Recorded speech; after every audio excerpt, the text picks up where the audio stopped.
Bonjour à toutes et à tous. Nous sommes aujourd'hui le jeudi 27 avril 2023. Cette vidéo évoque les effets possibles que peuvent avoir le transit de Jupiter et d'Uranus dans le signe astrologique du Taureau, en astrologie mondiale et en astrologie individuelle. Les deux planètes vont occuper simultanément le signe du Taureau du 16 mai 2023 au 26 mai 2024.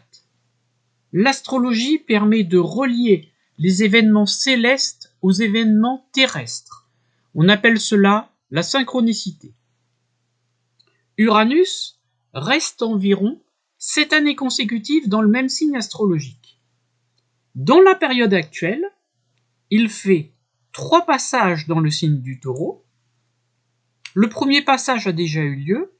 Il s'est produit du 15 mai 2018 au 6 novembre 2018. Le second passage d'Uranus en Taureau est le passage actuel. Il a commencé le 6 mars 2019 et il se termine le 7 juillet 2025. Et Uranus fera un dernier passage en Taureau du 8 novembre 2025 au 26 avril 2026. J'ai déjà réalisé en février 2018 une vidéo sur le transit d'Uranus en Taureau. Vous trouverez le lien dans la description. Jupiter, lui, reste un peu moins d'une année dans chaque signe astrologique. Au moment où je fais la vidéo, le 26 avril 2023, Jupiter est en Bélier. À partir du 16 mai 2023 et jusqu'au 26 mai 2024, Jupiter va rejoindre Uranus en Taureau. D'où le titre de la vidéo. Uranus est l'astre en analogie avec tout ce qui est imprévisible, l'indépendance, la modernité, les révoltes, les inventions, l'individualisme, le progrès technologique, etc. Jupiter, ici, est l'astre en analogie avec le principe de croissance, la légalité, les lois, la philosophie, tout ce qui permet d'élargir ses opinions, la foi, la religion, les voyages. À partir du moment où Jupiter et Uranus sont dans un même signe, ils vont s'influencer, même s'ils ne sont pas en conjonction exacte. En effet, la conjonction exacte entre Jupiter et Uranus aura lieu le 21 avril 2024. Cette date, donc le 21 avril 2024, peut être considérée comme le pic de l'effet simultané des deux astres en Taureau. Jupiter et Uranus sont deux astres qui ont en commun d'être actifs et extravertis. En revanche, ils diffèrent car Uranus est individualiste alors que Jupiter est plutôt collectif. Le Taureau est un signe fixe. Quand Jupiter et Uranus sont en même temps en Taureau, leurs effets sont visibles, concrets et palpables. Jupiter va donc amplifier les valeurs d'Uranus. Comme Uranus peut symboliser la révolution, Jupiter peut amplifier toute forme de révolution, de contestation. Comme Uranus peut symboliser la technologie, Jupiter peut amplifier toute forme de technologie. L'intelligence artificielle peut prendre encore plus d'importance, malgré la régulation qu'on semble vouloir lui imposer, par exemple. Les progrès technologiques et scientifiques pendant la période sont particulièrement favorisés. Le danger principal est que Jupiter, en amplifiant Uranus, peut nuire à la cause écologique, parce que le Taureau, c'est un signe de terre. Donc le mot-clé de la période est que la croissance Jupiter, technologique Uranus, doit être en harmonie avec le taureau, la Terre. Sinon, on risque un désastre écologique majeur. Les mouvements écologistes peuvent se radicaliser devant l'action insuffisante des gouvernements en place pendant cette période. Uranus va donc rendre imprévisible Jupiter. Comme Jupiter peut symboliser la loi, des lois révolutionnaires peuvent être prises et peuvent avoir des effets concrets, surtout dans le signe du Taureau. Comme Jupiter peut symboliser la religion, la philosophie, certaines religions et philosophies peuvent se moderniser. Le cycle durant lequel Jupiter et Uranus se trouvent simultanément en Taureau est très irrégulier et très variable.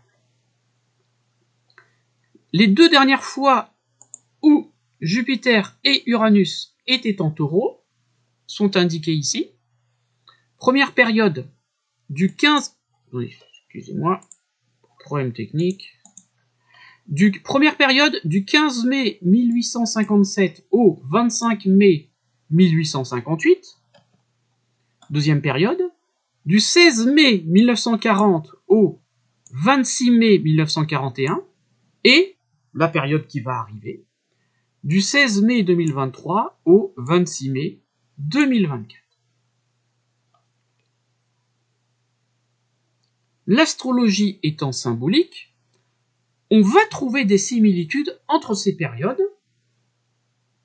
Les plus anciennes périodes, donc les périodes qui sont terminées, peuvent aider à anticiper l'avenir, même si chaque moment où Uranus et Jupiter, au moment où se trouvent en même temps en Taureau, est particulier. Chaque moment est différent.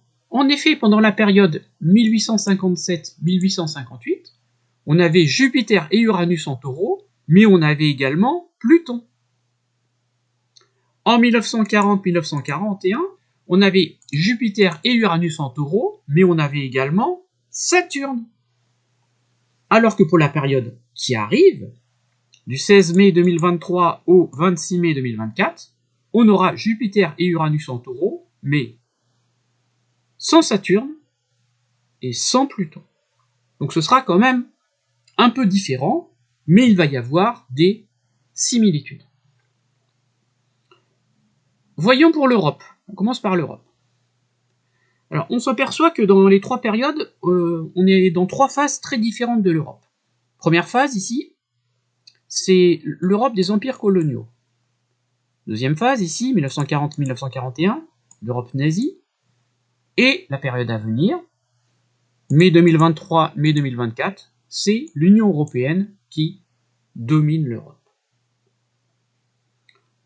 On s'aperçoit que c'est une période, souvent, Jupiter, d'expansion, Uranus, des technologies, donc l'expansion des technologies favorise le capitalisme, et c'est grâce à des moyens technologiques plus avancés que l'Europe a pu exploiter ses colonies, ses empires coloniaux.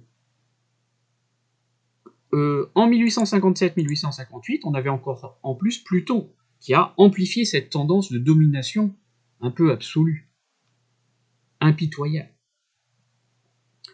Comme, durant cette première période, comme Uranus est l'astre lié à la Révolution, l'association entre Jupiter et Uranus a amplifié la tendance des révolutions.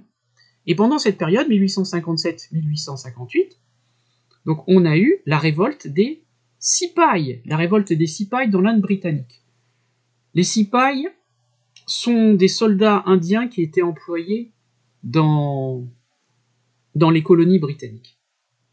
Mais cette révolte a été écrasée, probablement parce qu'il y avait Pluton qui ne favorisait pas une révolution qui aboutit.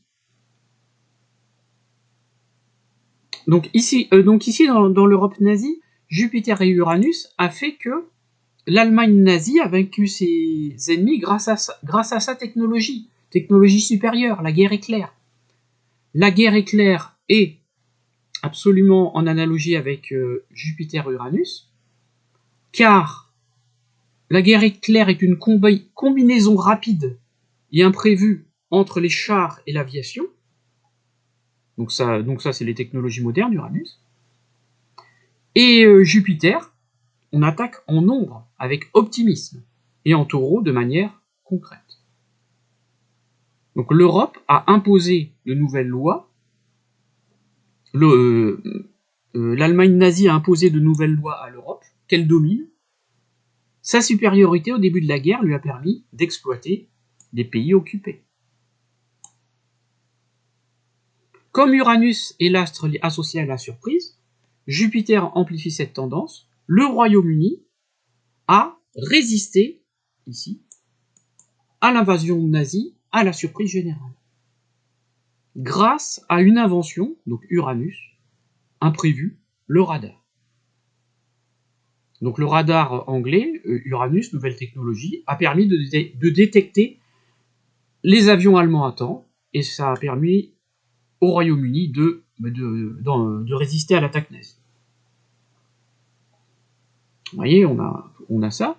Ensuite, troisième période actuelle, donc on peut essayer de projeter qu'est-ce que ça va donner. L'Union européenne domine le continent européen. Vous noterez que comme en 1940, en 1923, le Royaume-Uni ne fait pas partie de l'Union européenne.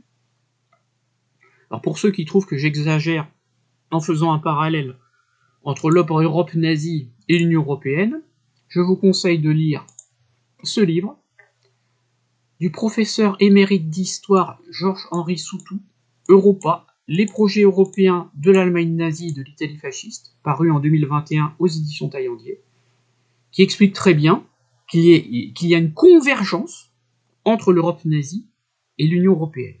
Et si vous n'aimez pas trop lire les livres, mais si vous préférez écouter des vidéos sur Internet, vous pouvez aller sur le site Storia Voce. Il y a une émission quand les fascistes et les nazis pensent l'Europe, où Georges-Henri Soutou est invité et il développe cette théorie, qui est très sérieuse, hein, c'est pas du tout une fake news. Hein. Voilà. Donc on peut anticiper, d'où le parallèle que je fais entre l'Europe nazie et l'Union européenne, il y a bien une convergence, hein, je suis pas le seul du tout à penser ça.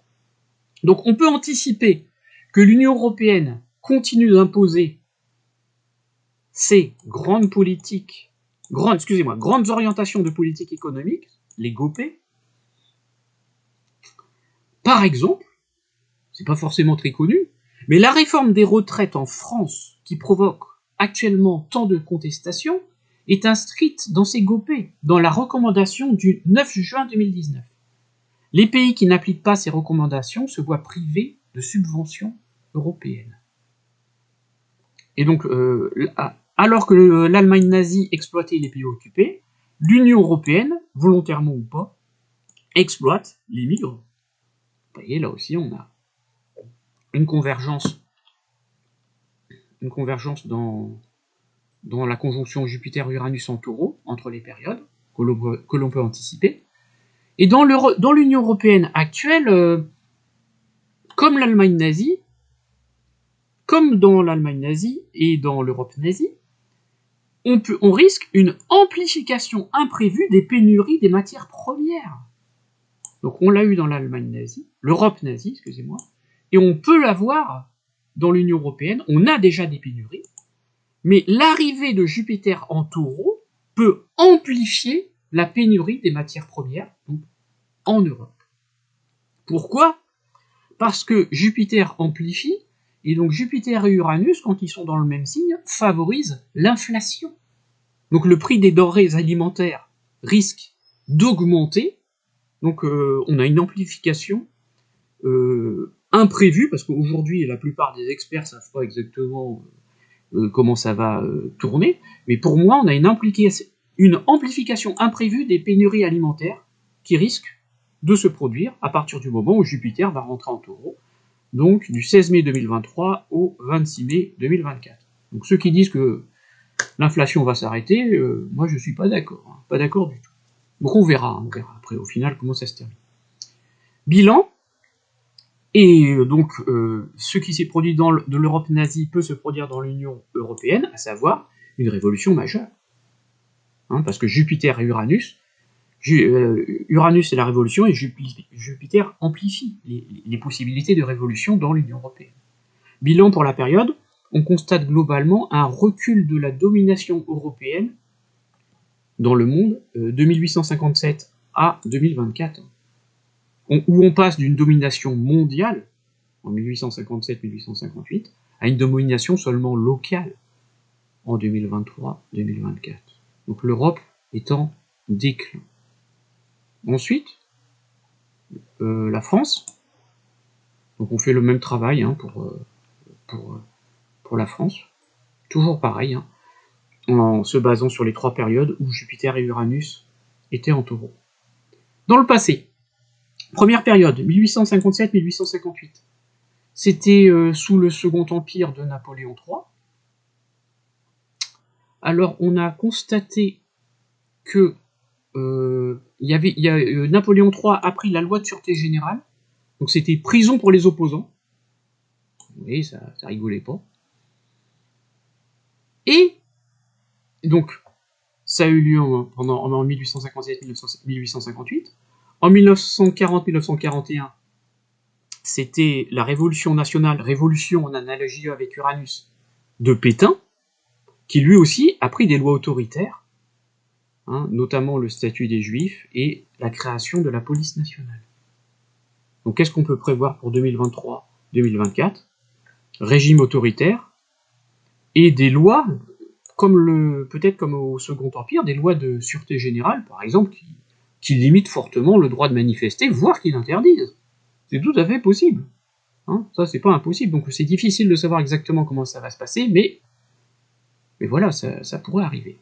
Ensuite, deuxième analogie qui est intéressante, en 1857-58, on a eu une loi pour recruter des tirailleurs sénégalais, parce que l'armée française manquait de soldats. Aujourd'hui, qu'est-ce qu'on peut prévoir ? En mai 2023, mai 2024, une loi loi immigration pour des travailleurs étrangers. Parce que beaucoup de secteurs économiques ne sont pas pourvus, il manque de travailleurs. Donc la France risque de prendre des lois pour recruter des travailleurs étrangers. Jupiter, Uranus, de manière inattendue. Positivement, dans la période 1857-1858, on a eu la première apparition de la Vierge Marie à Lourdes, Jupiter pouvant symboliser la foi, Uranus les nouvelles technologies. Donc pour les personnes spirituelles, la connexion au divin est renforcée pendant la période mai 2023, mai 2024. Aussi, en 1940-1941, on a eu la découverte de la grotte originelle de Lascaux. Par hasard, hein, c'est des adolescents qui ont découvert la grotte préhistorique de Lascaux, considérée comme la chapelle Sixtine de la préhistoire. Donc on peut avoir, de mai 2023 à mai 2024, hein, la Terre le taureau, Jupiter la surprise, Jupiter la chance, et Uranus la surprise, donc ça peut favoriser des découvertes archéologiques majeures en France. Donc Jupiter-Uranus également peut faire tomber de manière inattendue les gouvernements. On a eu la fin de la Troisième République en 1940-1941. On pourrait, à IT, hein, c'est pas sûr, avoir la fin de la Cinquième République, de mai 2023 à mai 2024.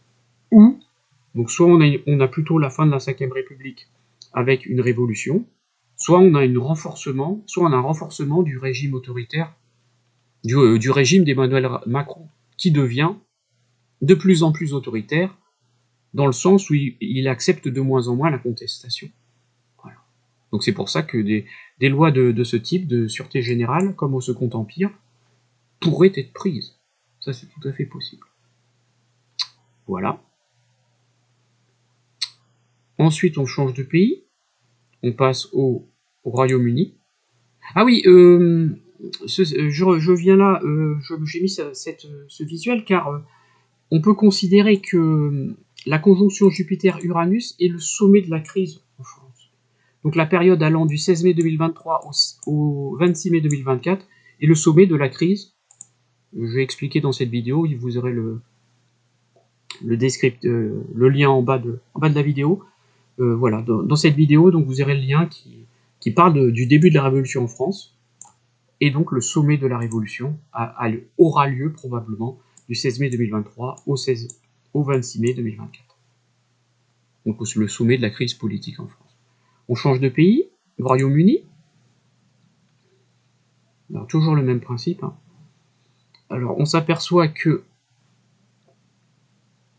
la première période, 1857-1858, refus d'adoucir la politique coloniale du Royaume-Uni. 1940-1941, refus de l'Europe nazie. 2023-2024, refus de l'Union européenne, conflit avec l'Union européenne. Vous voyez, c'est une période durant laquelle les Britanniques sont rebelles. Vraiment, il y a une idée de rébellion, voire de se tourner vraiment, penser beaucoup à soi, penser moins aux autres. On a eu la répression majeure de la révolte des Cipayes. Hein, ce sont des soldats indiens servant dans l'armée britannique. Le Royaume-Uni a choisi la fermeté. Et pour cela, il s'est emparé de l'Inde. Parce que en 1857, en fait, l'Inde était gérée par une compagnie privée. Et à partir de 1858, la couronne britannique a pris le contrôle de l'Inde. De l'Inde britannique, hein, donc c'est l'Inde, le Pakistan, le Bangladesh.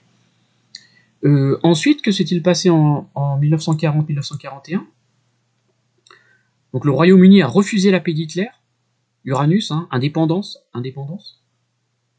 Alors qu'une partie des hommes politiques anglais voulaient négocier avec Hitler, le Royaume-Uni a préféré la guerre, Uranus, individualisme, hein, préféré la guerre, et a résisté grâce à ses radars, je l'ai vu, mais aussi Jupiter-Uranus, pour conserver sa supériorité maritime, les Britanniques n'ont pas hésité à bombarder et à couler la flotte française à Mers el-Kébi. Donc c'est vraiment une période où les Britanniques font preuve d'un certain égoïsme national poussé à l'extrême. Donc on peut anticiper un durcissement des Britanniques vis-à-vis de l'Union européenne, et voilà une politique qui sera basée sur la devise, enfin, d'après mes estimations, hein, c'est le Royaume-Uni d'abord, le Royaume-Uni avant tout. Change de pays, l'Italie. Alors, première période, on a eu la constitution de la Société nationale italienne pour l'indépendance d'une Italie gouvernée par la Maison de Savoie. Parce qu'en 1857, en fait, l'Italie est divisée est très très divisée, hein. C'est pas du tout un pays unifié. On avait le royaume des deux Siciles au sud, le duché de Savoie, le royaume de Sardaigne, et une partie de l'Italie était même occupée par l'Autriche. Donc la Société nationale italienne a joué un rôle clé dans l'indépendance de l'Italie, mais d'une Italie gouvernée par la Maison de Savoie. Aussi, donc, on a eu pendant la période un séisme majeur de Basilicate. C'est le 3e tremblement de terre le plus important, Jupiter, séisme Uranus imprévu, observé en Europe. Il a fait 11 000 morts. Donc prudence, pendant la période actuelle, de mai 2023 à mai 2024, un séisme majeur en Italie est tout à fait possible. Enfin, sur le plan politique, on constate que le nationalisme là aussi est poussé, comme au Royaume-Uni. Hein. On avait en 1940-41 Mussolini au pouvoir, extrême droite. Aujourd'hui, on l'a déjà, hein, mais ça risque de se poursuivre. De mai 2023 à mai 2024, Meloni, extrême droite au pouvoir. Voilà. Parce que, en principe, Uranus, en politique, c'est plutôt en analogie avec la droite, alors que Neptune est plutôt en analogie avec la gauche. Donc Mussolini a lancé l'Italie dans la Deuxième Guerre mondiale sans prévenir Uranus, Hitler, en Égypte et en Grèce. Et ça s'est tourné, ça a très mal tourné, hein, ça s'est tourné par un fiasco. Donc je conseille à Giorgia Meloni, ici, d'éviter une aventure militaire. Une aventure militaire serait très défavorable à l'Italie en 2023-2024. Donc elle veut donner, Giorgia Meloni, davantage d'indépendance à l'Italie sur le plan sociétal, notamment elle tente de restreindre les droits des LGBT. Un revers de fortune est possible, hein, parce qu'avec Jupiter et Uranus, on ne juge jamais, mais c'est quand même plutôt des configurations favorables à la droite en Italie, en tout cas. Et comme Mussolini, elle lutte contre le chômage. Donc là aussi, on a une analogie entre les périodes. Je continue. Exur SS.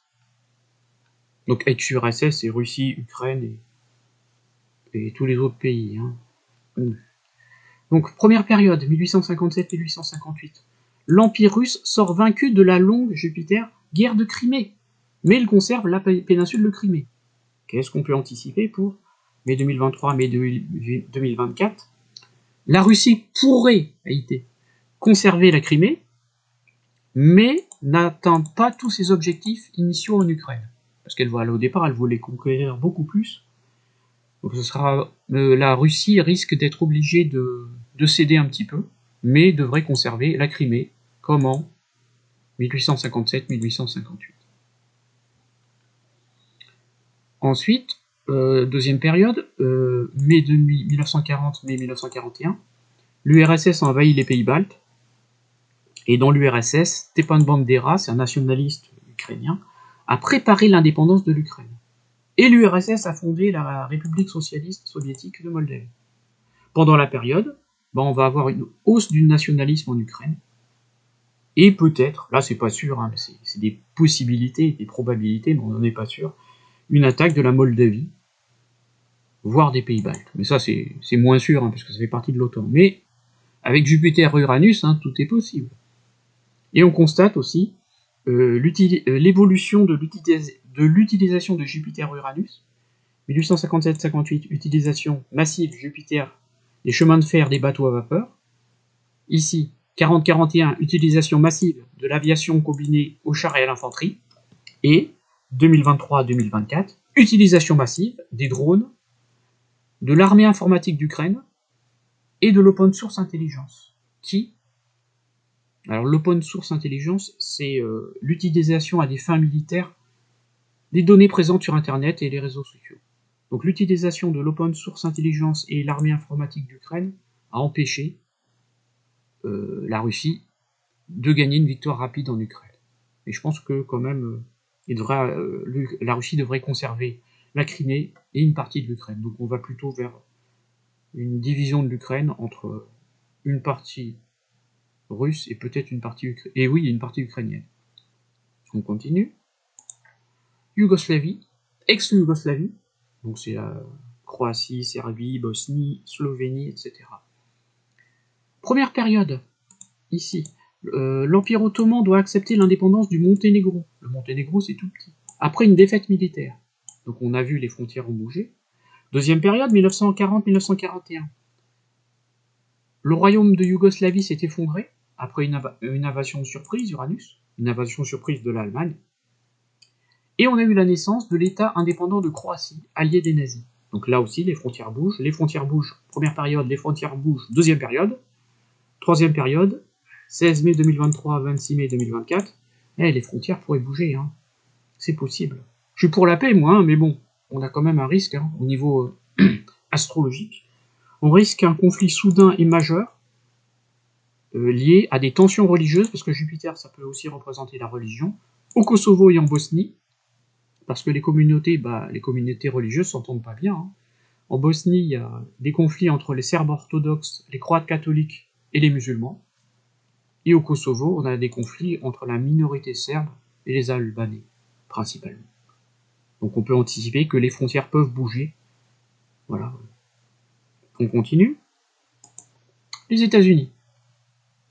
Une amplification des tensions intérieures est à craindre. En effet, première période, 1857-1858, on a noté une panique boursière majeure. Donc par analogie, comme en ce moment en plus la bourse est très instable, du 16 mai 2023 au 26 mai 2024, on risque une panique boursière, hein, aussi, très importante. Hein, le taureau, c'est un signe de terre, donc qui est concret. Donc on peut avoir, Uranus, une surprise.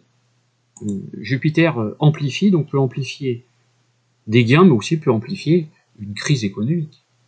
Donc en tout cas, ça, pour moi, c'est plutôt un signe que l'inflation va continuer. Et donc, je l'ai déjà dit, une augmentation du coût des matières premières. Ensuite, deuxième période, pendant la deuxième période, les États-Unis ont aidé économiquement et militairement les Alliés, mais sans s'engager militairement contre les puissances de l'Axe. Donc c'était juste une aide économique et militaire. Et que se passe-t-il en probabilité? du 16 mai 2023 au 26 mai 2024, une aide économique et militaire à l'Ukraine, sans s'engager militairement contre la Russie. Donc le cycle Jupiter-Uranus ne semble pas indiquer que les États-Unis vont s'impliquer directement dans la guerre russo-ukrainienne. Après, on verra. En tout cas, jusqu'en mai 2024. Ensuite, au niveau des États-Unis, on a eu, première période, une rivalité croissante entre les États esclavagistes et les États non esclavagistes. Et ici, donc, de mai 2023 à mai 2024, une rivalité croissante entre les États républicains et démocrates. Voilà. Donc vraiment un conflit idéologique violent. Hein. Déjà parce que cette période-là, du début de l'année 2024, c'est le début de la campagne présidentielle. Hein. Les élections ayant lieu en novembre 2024. Donc là, c'est pareil, hein, les lignes de fracture vont être violentes. Il peut y avoir des problèmes informatiques, des fake news avec Jupiter-Uranus, bien sûr. Je continue. La Chine. Quand Jupiter et Uranus se trouvent en Taureau, la période semble souvent très compliquée pour la Chine. En effet, première période, on a constaté Uranus une révolte, Jupiter majeur, la révolte dite des Taiping, c'est une guerre civile qui a fait de 20 à 30 millions de morts. C'est la guerre civile qui aurait fait le plus de morts en Chine. Et au même moment, on avait la deuxième guerre de l'opium, qui était menée pour augmenter Jupiter, Uranus, la liberté de commerce des Occidentaux. Encore. Deuxième période, on a eu de mai 1940 à mai 1941 la deuxième guerre sino-japonaise. Le Japon occupe une partie de la Chine et Taïwan. Qu'est-ce qu'on peut anticiper pour mai 2023 à mai 2024 ? Excusez-moi, je suis trompé. Qu'est-ce qu'on peut anticiper ? Un risque de conflit majeur concernant Taïwan, cette fois, qui veut conserver son indépendance. Mais la Chine se prépare depuis longtemps à une guerre contre Taïwan, donc pendant la période, l'armée chinoise peut tout à fait lancer une attaque militaire pour récupérer Taïwan. Et Jupiter-Uranus aussi peut montrer une utilisation massive des drones, comme dans la guerre d'Ukraine, et d'une armée de pirates informatiques chinois, même si les Taïwanais sont particulièrement réputés dans le domaine informatique. Et enfin, on risque aussi une guerre civile, comme en 1857-1858, concernant les Ouïghours et les Tibétains. Ils veulent davantage de liberté par rapport au pouvoir central communiste de Pékin. Ces minorités sont persécutées.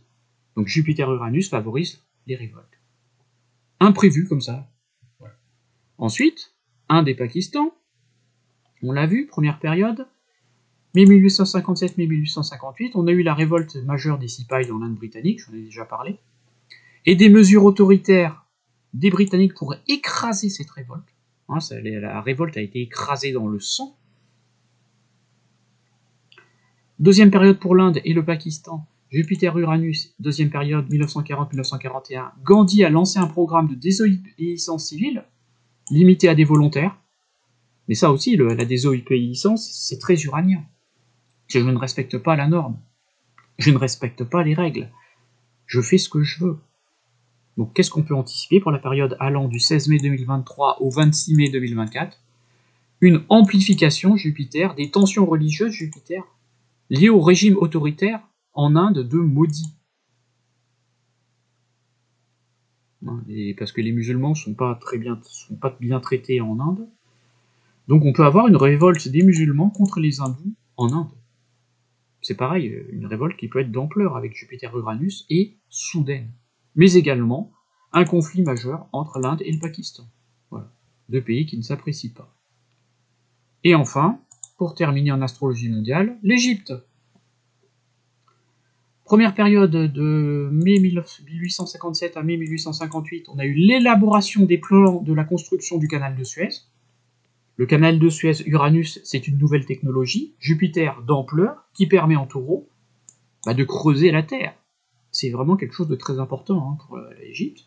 Deuxième période, on a eu l'attaque surprise et d'ampleur de l'Italie en Égypte, donc l'entrée de l'Égypte dans la Deuxième Guerre mondiale. Ça aussi, date très importante dans l'histoire de l'Égypte. Période qui arrive, de mai du 16 mai 2023 au 26 mai 2024. Ah, excusez-moi. On peut avoir une nouvelle révolte ou une guerre surprise, bien sûr, pour se révolter contre le pouvoir, mais également on va avoir une amplification des travaux de construction de la nouvelle capitale. Parce qu'en Égypte, le pouvoir a décidé de construire une nouvelle capitale moderne, Uranus, grande, Jupiter, pour désengorger la capitale actuelle, le Caire. Passons à l'astrologie individuelle. La position de Jupiter et Uranus en maison astrologique va montrer le ou les secteurs de vie dans lesquels un événement imprévu peut être amplifié. Bien entendu, il faut analyser le thème astral en détail pour préciser les choses et croiser ce transit de Jupiter et Uranus avec une autre méthode prévisionnelle, car les transits planétaires utilisés seuls sont rarement efficaces, sauf exception bien sûr. Je ne détaille pas, je donne quelques éléments qui peuvent être amplifiés ou minimisés en fonction du thème astral. Il est toujours difficile de savoir comment Uranus, imprévisible par nature, va se manifester. Alors dans un thème astral, si Jupiter et Uranus, alors c'est possible aussi que, comme pour l'instant, l'orbe entre Jupiter et Uranus pouvant être élevé, il est possible que Jupiter et Uranus soient dans deux maisons différentes. Donc dans ce cas, peut-être qu'il faut mieux attendre mai 2024, la conjonction donc Jupiter-Uranus, pour voir voilà, où elle aura lieu et regarder dans le thème comment ça va se terminer. Parce que la conjonction Jupiter-Uranus du 21 avril 2024 aura lieu à 21 degrés Taureau. Donc en avril 2024, il faudra regarder dans votre thème le degré 21 Taureau pour voir dans quelle maison ça tombe. Sinon, pour le transit plus général, voilà, je donne des indications. Donc ça peut, le transit général hors de la conjonction, donc peut toucher deux maisons. Jupiter et Uranus en transit en maison 1 du thème astral. Négativement, amplification d'un événement imprévu, pouvant toucher la condition physique, voire la santé. Pour les problèmes de santé, il faut toujours consulter un professionnel de santé, bien sûr. Attention, l'astrologie, ça ne sert pas à ça. Ça permet de faire attention aux faiblesses, mais ça ne soigne pas. Positivement, Jupiter et Uranus en maison 1 du thème astral, changement d'apparence physique, dans certains cas, utilisation de la chirurgie esthétique.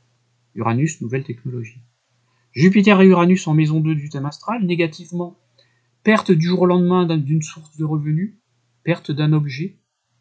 Aussi, ça peut donner, bien sûr, appétit très irrégulier. Positivement, une nouvelle façon de gagner sa vie se présente.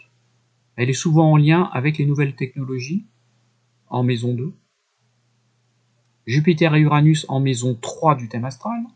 Négativement, obligation de déménager suite à un événement imprévu.